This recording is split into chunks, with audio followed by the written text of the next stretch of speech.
Okay, so here we are again. I am with Haena, Sunshine, Yes.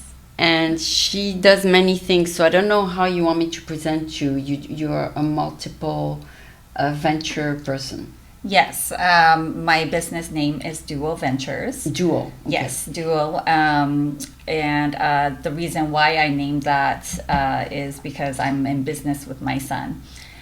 So we're business partners. We do investments in Airbnb's properties Okay. in Denver. Okay. How can he be an investor at 20? 3 years Yeah. old. Yeah. Yes, he has he enough is. money to invest. Yeah, his journey started off as a famous football player within his college. Oh, really? Yes, and then he dropped out of school because he found his career in marketing agency. So he already had a little bit of money. Yes, so he actually started with the digital marketing, and then I actually pitched in and say, hey, like let's learn let's learn about the Airbnb and invest in properties. So it's for their empire. So I think it was a great way. Yeah, well, I'm glad you found a partner you like to work with. That's very important, right? Yes, definitely. It's a partner that wants to try to steal your money. Yeah, eventually, because I want to pass it on to my kids. So you're still too young to pass it on. Yeah, no, but You never know. Building it for them. Oh, Right? for them. Yes, Okay. yes. So my goal was just to start in the investments and build that foundation for my kids to take over and run with the business. So, yeah. Eventually, you might want to do something else, and then they can run part of it. Yes. And you do two things, right? Mm-hmm. You also do another company. I used to work at a company and as a IT enablement manager, which focuses in employee experience. So I did that for a full time, fortunate enough that I could retire from that last December because I run that business on the side. So I'm focused now on the Airbnbs, and there's also rental cars that invested in as well. Rental car, which company? It's the Turo. It's called Turo. Turo. And there's a management company who takes care of all of the rental cars. And what do you do? Yes, I'm just an investor, so I invest in cars. Yeah. Okay. And it's gonna be in what city? I don't know. What is it? It is in Denver as well. Okay. Yeah. My son lives there, that's so why. he runs all of the operations for me, and I'm just sitting. It's a family business. Yes, it is, and Okay. I'm an investor, so he's hands off for me. I just let my son run the operation and make sure. And because you have your hands full with the younger son. Yes, and I Okay. have a 10-year-old, and I also have a 21-year-old who's graduating San Jose State University this Friday. I mean this May. Yeah. This May. Yeah. So you coaching him a little bit. Yes, he's actually in the tech field. Mm-hmm. So he's graduating in software development. Okay, so you, as a mother, you need to balance life at home and the life of running a business. And working a full-time job. You do have a full-time job. Yes, I see. yeah. So that's but all my kids have different personalities, and they have different characters, and they have different interests. So it's really fun watching them grow and develop. And my first son, he's a total entrepreneur. Second one is academic, and he loves working, on coding stuff. And then my third one, He's a baby. Yeah, he's 10, so we'll see what he becomes. Okay. So yeah, it's interesting how we see them develop. It's some of it is from us, right? Right. Because what we expose them to, Yes. and that influence what they decide to do later. Yes. So probably the tech guy, the tech one was exposed to tech. Yes. And the marketing one was exposed to marketing at some point. Yeah. And I feel that, I have boys, so it's important for them to also understand the woman's perspective as well. So I was a big part of the inclusion program within my company. I represent women in tech. And so I was chosen to speak at conferences and at different companies to represent women in tech and make sure that we're actually looking for more women diversity within the company. So I was an engineer for over 17 years. Really? And yes. And there was not too many women there? No, not at all. So it was just me. So everybody was all over you? Yes. So over time, I had to build thick skin because say there's no to dates and stuff. Not that part, but more of there was a lot of bullying going on. Like because it's a male industry, their egos are higher. They want to move up. They want to move up. It was always a competition between us. So I will have to try maybe twice as hard to move up a ladder, or twice as hard to prove that I can do a male's, job. And so I started off from a ground up, and I made it into management, and leadership. So I was actually really happy, but and you're a manager now. I used to be a manager for a company, but in December I retired. Did? Yeah, I did retire as an IT enablement manager. Yeah. Do you want to go back to the workforce? Right now I feel like I don't want to go back in the workforce. I feel like I want to grow my business more, and do something that's more impactful for the community. So I am looking through another opportunities outside of the corporate world. Okay. Yeah. Because if your self-employment covers your start to reach the level of your job, then you don't depend on your job for income anymore. Yes, because I set my Airbnbs and my other investment for passive income. Right. I have the side income that comes in, and I don't need to depend on my corporate paychecks. That's good. Then you decided it's time to go from the corporate world. Yes, I thought I was ready to let go of the corporate world, only because it gets harder and harder to even fight in this world of technology and human and diversity and all of that. So is it hard not to communicate with coworkers anymore? Do you feel alone?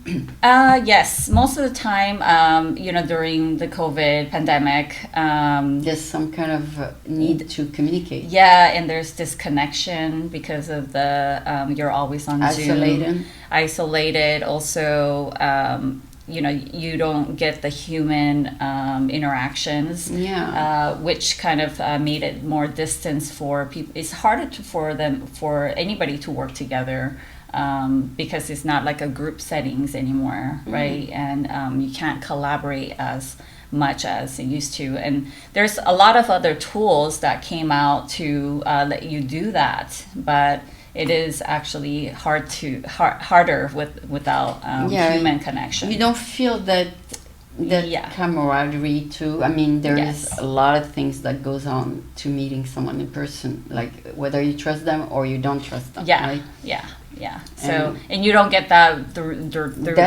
a screen. Yeah, like when I went to Nina meetup on Zoom, I said, oh my God, I'm back to Zoom. I don't like it. I don't want it anymore. Yeah, and then you tend to work a lot more because you're just stuck on the screen. Oh, you spend more time working. Yes, and it's just, you forget to take breaks or walk around because you're completely at your home. Independent. Yes, and you're home, and you're actually, and you also have many things to do at home, right? You're like doing the laundry while you're on your break with your meetings, or take care of your kids or things like that. So the work-life balance becomes not a balance. It's you're multitasking almost. Can you make as much money from home? Yes. I mean, probably my level is much more than, of course, any employees that's beginner level or just engineer level. But in Silicon Valley, yes, they do pay a lot to work from home. But I think now a lot of the companies are asking them back into the office. Okay. Yeah. So things are shifting. Yeah, again. I heard people want to show up at the office because there's so many layoffs. They say, "Oh, I want to show that I don't want to lose this job." Yes. So they do show up more often now because Google laid off 12,000. Yeah. So all the people, all of a sudden, all the Google people start to go back to the office, and same with Facebook and all that. They start to go back home to the office. So they say, "Oh, I want to be seen here." Yeah.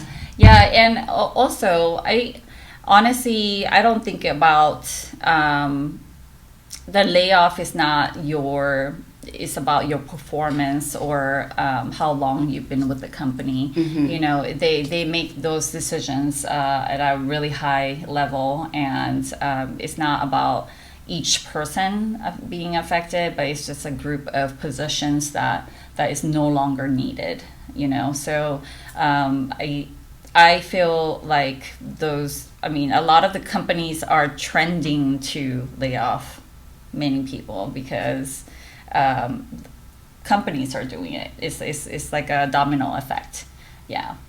And so, and they're asking people to come back to the office, and they say no more remote jobs. So, more and more. I see them more and more downtown. Yeah. Which is good because... you need that human interaction. People are craving to be back too, even if it's only 2 to 3 days a week. They want to. Yes. Yeah. So I quit playing the battle within the corporate. So I said, okay, I'm gonna focus on my business, and maybe my next step is something that's more impactful, and I can hopefully inspire other people and change the world. Yeah. Well, my previous guest usually was talking about all his experience in the corporate world and how teams relate to each other, and how he advised them now as a man with 25 years experience how to make a team work good. Like maybe one day you'll have a team, you never know. Right.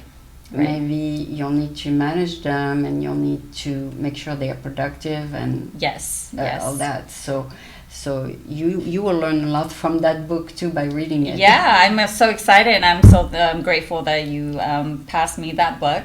Yeah. Definitely will review and maybe we can talk about it. Yeah, I didn't read it either. Yeah, we'll talk about it later once we have that when we read it. Yeah, I ordered the audiobook because I sleep and I listen. But on the audiobook, I listen to the sample. It's not his voice, but it's a good voice. They picked a good person for the audio. But I will listen to it this week, and I'll share my feedback with you and him. Yes, and I will pass this on to my son too. Oh. He does. He has a business partner as well to do coaching program for other people to learn how to set up Airbnbs and invest in properties. So he has a team of I think about 250 people now. He can present the book to them. Yes, definitely, and he goes out and speak to other events as well. So. He's definitely an entrepreneur. I think he can learn, a lot from for experienced people. Yes, exactly. Yeah.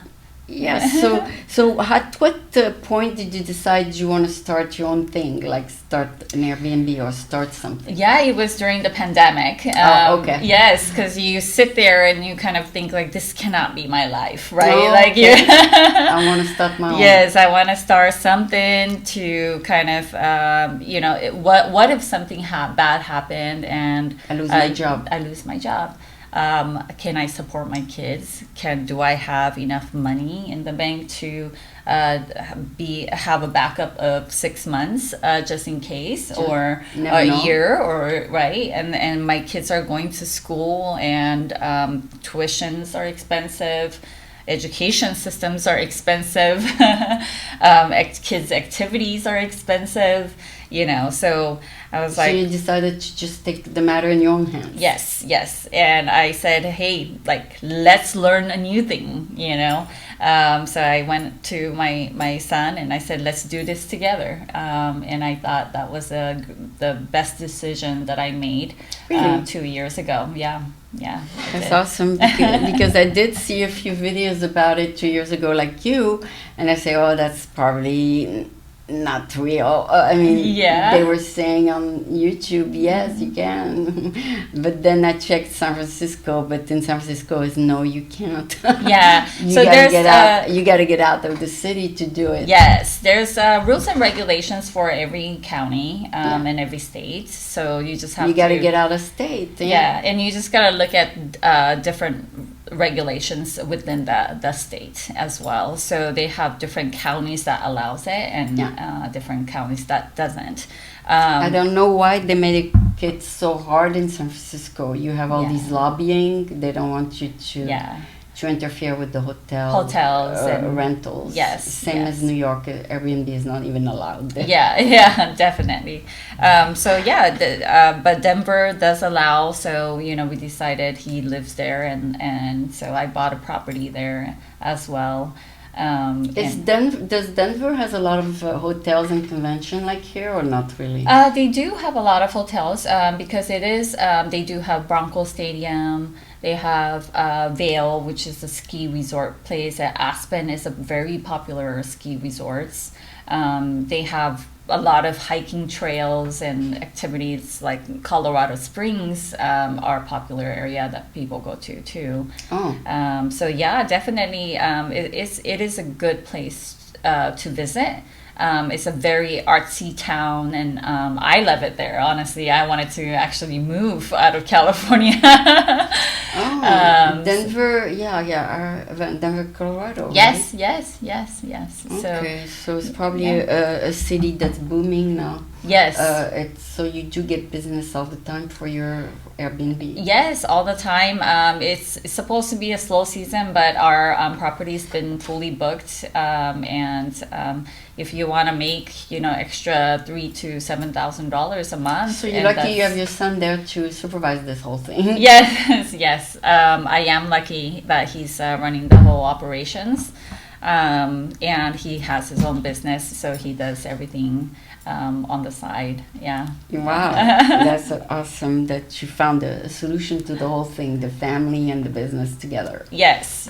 I am lucky and grateful that I do have kids that are willing to be, helping, and honestly, it's for their future.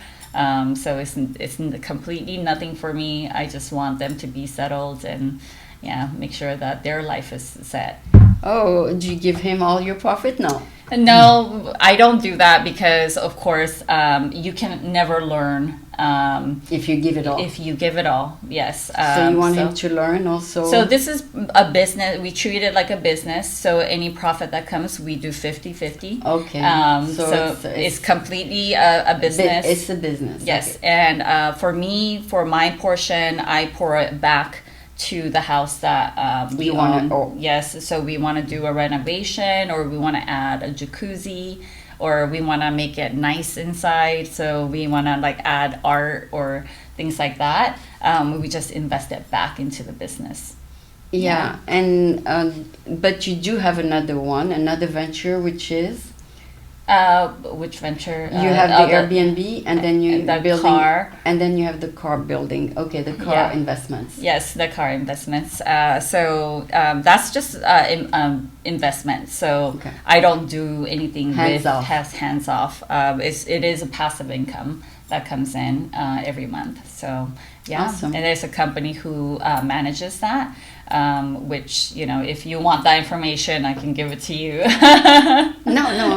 I mean, it sounds like you have found some niches that you like. Yes. And it's interesting because I've always been open-minded, and I never knew that I would be this much interested in investments or a passion in buying properties. Buying houses for me is really interesting. You didn't think about it 10 years ago? No, not at all. We were growing kids activities, and just a whole survivor mode, instead of thinking outside the box and try to venture out. Right? You were a big family. Yes. So, and then I was married at the time as well. So my ex-husband was sick at one point. So he's a 2-time cancer survivor. So we went through a rough time at a younger age, and so. During that time, it's all about taking care of like the family, right? And so we didn't think about outside of, okay, like what are we setting up for in the future, right? So, and I think not a lot of people think about that because they think they're limited to doing the stuff that they do. If they could.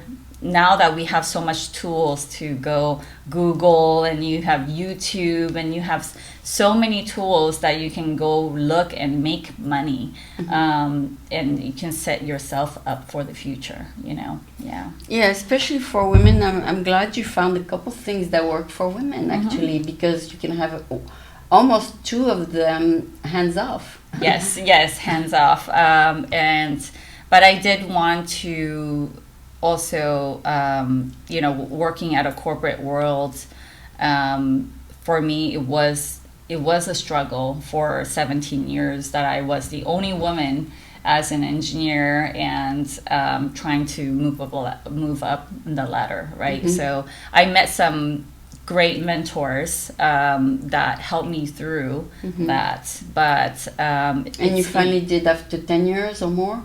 Yeah, 17 plus years. So. And when you finally made it, you said goodbye? And, yes, I did. I said, you know what, this is not my battle. This is not my battle.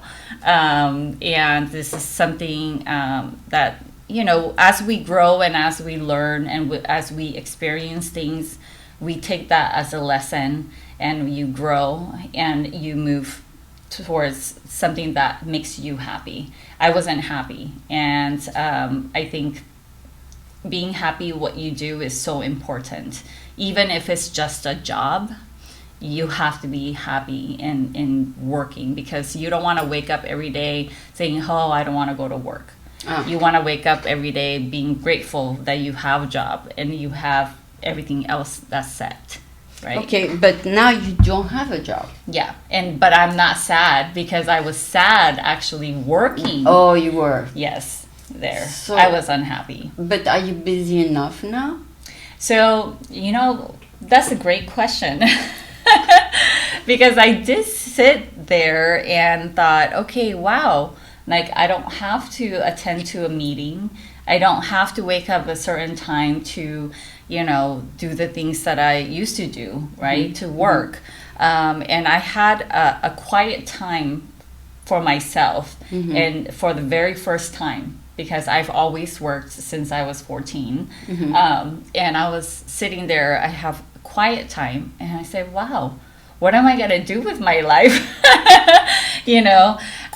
But of course I'm busy with all of the side stuff, but now I'm able to take care of myself.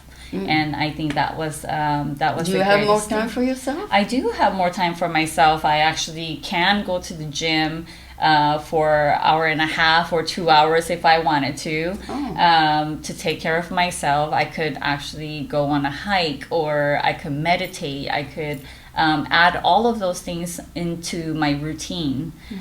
So and not suffer from lack of money. Yeah, and not suffer from also waking up every day and say, I have to go to work, you know. And I have much more freedom because I don't have a boss that's telling me what to do or treating me like a robot. You know, and we're just not human beings in the corporate world. So so I wake up happy, and I give more to my little one, my 10-year-old, since, you know, I have more time for him, volunteer at his schools, or you know, packing him lunches. I have more time to do that, of course, right? And go, you know, to the gym, and you can go networking. I met you at yes, networking. Exactly, and that's the reason why I signed up for that event. It was because one of the gal that I know from working at a corporate, she actually covered an article on me about women in tech. So I did an interview with her, and she actually sent me that link, and she said, hey, like, go to this event. Yeah, I think there was only one man at that event, but the next day I went to the French American Chamber of Commerce, and it was the opposite. It was mostly men. Oh, okay. But you know, but the one we went to was a women event. Yes, and that's why I went, because it was a women's event. I wanted to hear from other women CEOs. The panelist was great. You can learn a lot from them too. So I did attend. I said, hey, you know what? I'm going to go back into being engaging and, you know, support women. So I did go to that event, and it was great, and I met you see. So right. But so how do you, since now that you're separated or divorced, I don't know, but do you meet other men at other networking, I guess? I don't meet I don't go into those events expecting to for meet, that. Yeah, you to said meet if it happens, it happens. Yes, and dating life is definitely harder now. I would say I was married for 23 years, so I was married for a very long time. But coming out of the divorce 3 years ago, almost 3 years ago, it's been challenging. It's different world out there now. I do want to meet people organically, but usually it happens online. You know, nowadays it's online dating apps or social media, or, you know, things that people can actually reach out. There's pros and cons to it, because you meet people, you know, from not from this state but other states as well, right? So it's a good thing, but I feel like it's more negative because you're not meeting people enough and organically. Okay, yes. In person. Yes. Yeah, and even with the one I went after the meeting we met, it was their first meeting too, in person. Oh, okay. And the one we went at Alchemy was also their first meeting. So it's thank God it's starting. Yes, more and more events are showing up. Yeah, especially I heard in the Silicon Valley, Idea to IPOs organize a lot of events in the Silicon Valley. Oh, okay. What city are you in? I am in Sunnyvale, but yeah, Idea to IPO organize networking events. Oh, okay, yeah. Look him up online. Okay, yeah, I will. Meetup. Thank you for that. It's called Meetup. Idea to IPO. Okay. Idea to IPO. That sounds like an interesting topic as well. Yeah. Actually, I attended his networking online during COVID. Yeah. And he was my only networking, but it was from all over the world. People would join because it's online, right? Yes. Zoom. Yeah. And he would do like breakout rooms and all that. But then I'm so happy everything is reopening. Yes. So the human interaction is important. Yeah, it's very important. I mean, I did listen to that panel, like you said, but you know, I space out in panels. I just let them talk and talk and talk. Yeah. But what's important is the 2 or 3 people that I met that I spoke to. Yes, yes. Because the other is bye. Yeah. Well, you know, in life, people come into your life for a reason and for then a they purpose. leave for a reason. And then sometimes it's temporary, sometimes Yes. it's a little bit longer. Exactly, and that you create that friendship along the way, and I think that's important. And obviously we had a connection. Yeah. So I'm here today, and I say, you know what?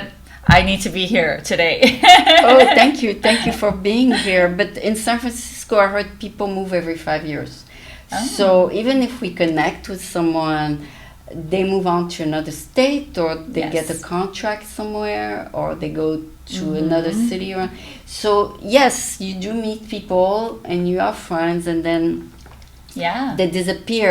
Like my previous guest, he was on my show in 10 years ago, 11 years ago, and now we reconnected because he wrote a book. That's so good. But Yeah. we don't live in the same city either. Yeah, of I mean, course we not. just reconnected because of the book. Yeah, that's great. Yeah, and I'm hoping that we stay connected, and we have LinkedIn. Yes, and that's all of the social media platform, right? So that's how we stay connected, and anytime we want, we can reach out to anybody. That's true. That's Yeah. true. I don't know if Nina has a group, but she probably has a group where we can. I know she says she has her mailing list is 16,000, but my connection on LinkedIn is 16,400. So a mailing list or LinkedIn, I guess it's about the same. Yeah. You can always send a message to all your connections. Yes, and it's not restricted, so you can always send. And you can messages. decide in the settings who you want Yes. your message to go to. Yes, if you want to open it up for public or not, you can do that. I just found out about it, but I'm glad I did. I mean, I didn't know there was in the settings, but little by little I learned. But it's good to chat to you. I know we're coming to the end of the hour, so it was good to interview you and get to know you better. And thank you for being here. So, are you on LinkedIn under Juo Venture?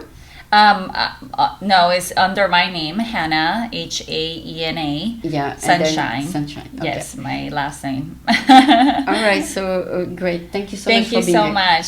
Thank you. All right. We're good? Yeah, we did a good show.